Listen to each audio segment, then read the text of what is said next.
Students, हमने कल के लेक्चर में क्रिस्टलाइन और अमॉर्फस सॉलिड्स क्या होते हैं ये पढ़ा था।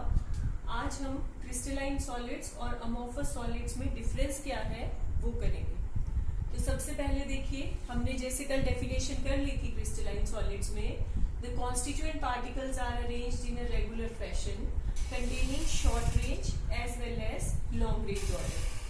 हमने कल ये बात की थी कि जो क्रिस्टलाइन सॉलिड्स हैं उनके जो कॉन्स्टिट्यूएंट पार्टिकल्स हैं, यानी कि जिन एटम्स, आइंस, मॉलिक्यूल से वो मिलके बने हैं, वो इस तरह से अरेंज्ड हैं एक वेल डिफाइंड पैटर्न में कि उनके पास लॉन्ग रेंज ऑर्डर भी रहता है और शॉर्ट रेंज ऑर्डर भी। इसे अगर हम एग्जाम्पल से समझें तो ये देखिए डायग्रामेटिकली, ये क्वार्ट्ज का एग्जाम्पल है। क्वार्ट्ज में जो कॉन्स्टिट्यूएंट पार्टिकल्स हैं, चाहे वो एटम्स हो, आइंस हो, मॉलिक्यूल्स हो, वो एक डिफाइंड रेगुलर पैटर्न में अरेंज्ड है। आप देख सकते हैं एक रेगुलर पैटर्न है जिसको सभी फॉलो कर रहे हैं। तो छोटे से छोटा जो पार्टिकल है उसका जो पैटर्न है वही जो बड़ा यूनिट बनेगा इनको मिक्स होके, वो भी उसी फैशन को, रेगुलर फैशन को फॉलो करेगा।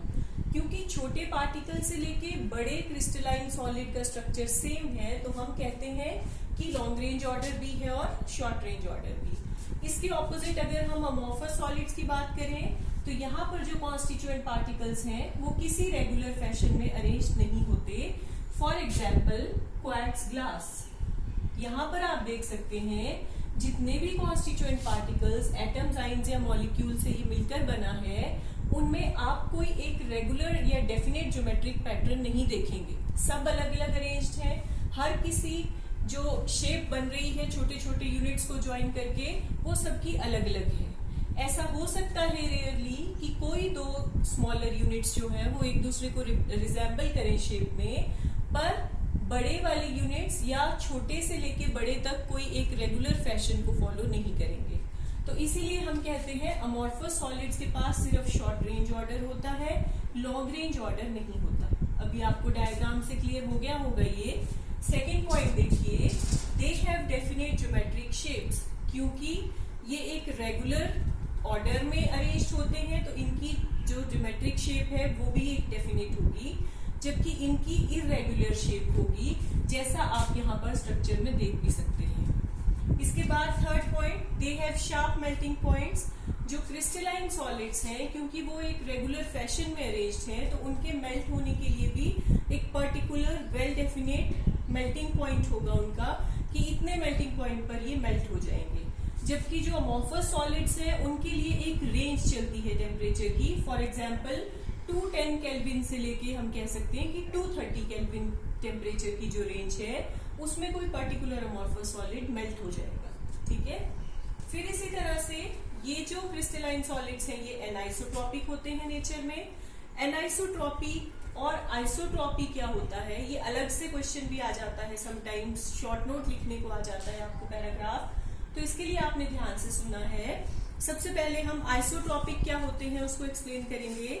तो आइसोट्रॉपिक किसे कहते हैं, जब हम अमॉर्फस सब्सटेंसेस की बात करते हैं, कुछ प्रॉपर्टीज हैं इनमें, जैसे थर्मल कंडक्टिविटी है, इलेक्ट्रिकल कंडक्टिविटी है, फिर इसी तरह से थर्मल एक्सपेंशन है, रिफ्रैक्टिव इंडेक्स है। इनकी जो प्रॉपर्टीज हैं ये हर डायरेक्शन में सेम रहती हैं, वेरी नहीं करेंगी।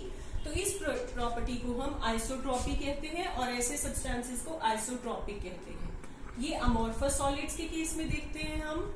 और जो एनाइसोट्रॉपिक है इनमें यही वाली properties, refractive index, thermal expansion, ये प्रॉपर्टीज अलग अलग डायरेक्शन में वेरी करेंगी, अलग अलग होंगी। तो इस प्रॉपर्टी को हम एनाइसोट्रॉपी कहते हैं। इसके अलावा जो हमारे क्रिस्टलाइन सॉलिड्स हैं वो क्लीन क्लीवेज देते हैं।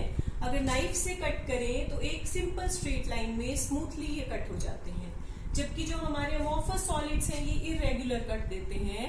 आप इनको इस तरह से भी रिकॉल कर सकते हैं, अगर आप किसी ग्लास शीट को कट करते हो या प्लास्टिक शीट को कट करते हो तो वो हमेशा इररेगुलर कट देंगे, स्मूथली कट नहीं होंगे। तो ये अमॉर्फस सॉलिड्स का कैरेक्टर है।